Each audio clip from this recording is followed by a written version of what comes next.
Neil grabbed the large brass handle of the oversized mahogany front door and stepped into the building's foyer. "Good morning. You must be Neil." A broad smile broke out on the man's face as he noticed the message stand just inside the door. It said, "Welcome, Neil Landers, Director of Research. Can you tell we're happy you've joined our company?" "Very nice. Thank you. Mr. Burns' secretary is expecting you." The receptionist dialed an extension.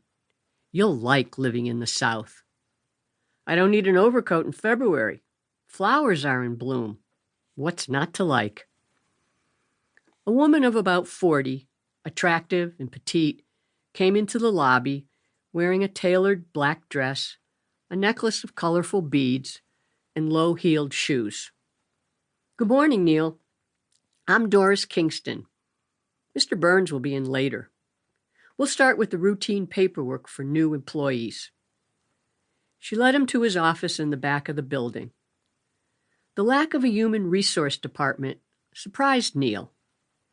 This family-owned business had a national presence and to a small degree was international. Strange that the CEO's secretary handled the personnel paperwork. "This won't take long. I just need you to sign your name several times." Stifling any comments as he looked at the stack of papers, Neil sat down at his desk. "Bring the whole pile to me when you're done. I'm just down the hall on the left." Doris exited without any further chit-chat.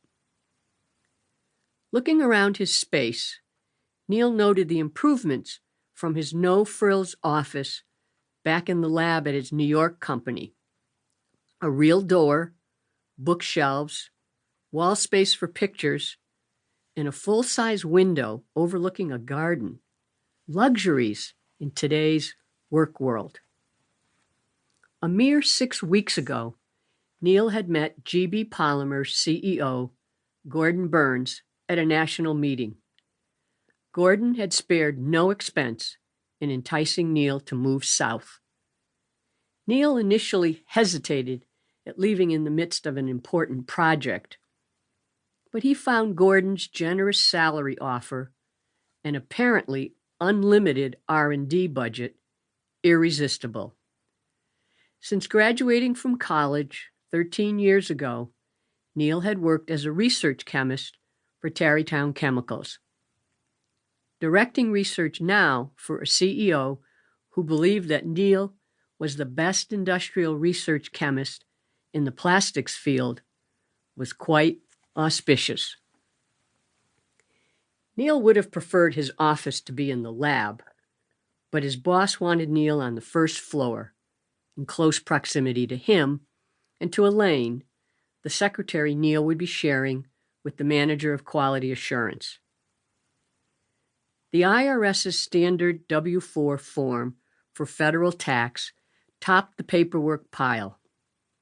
Neil checked the boxes and signed his name. He read the health benefit descriptions, unintelligible guidelines, and signed the enrollment form. Next, he flipped through a booklet of employee rules, including a dress code that required skirt suits or dresses for women, jackets and ties for men. At the bottom of the stack, he found a large employment contract. He turned to the end. It took 9 pages to spell out the terms of employment at this company. Neil skimmed the tedious legal language. The harshness and complexity of this document contrasted significantly with the seemingly easygoing Gordon.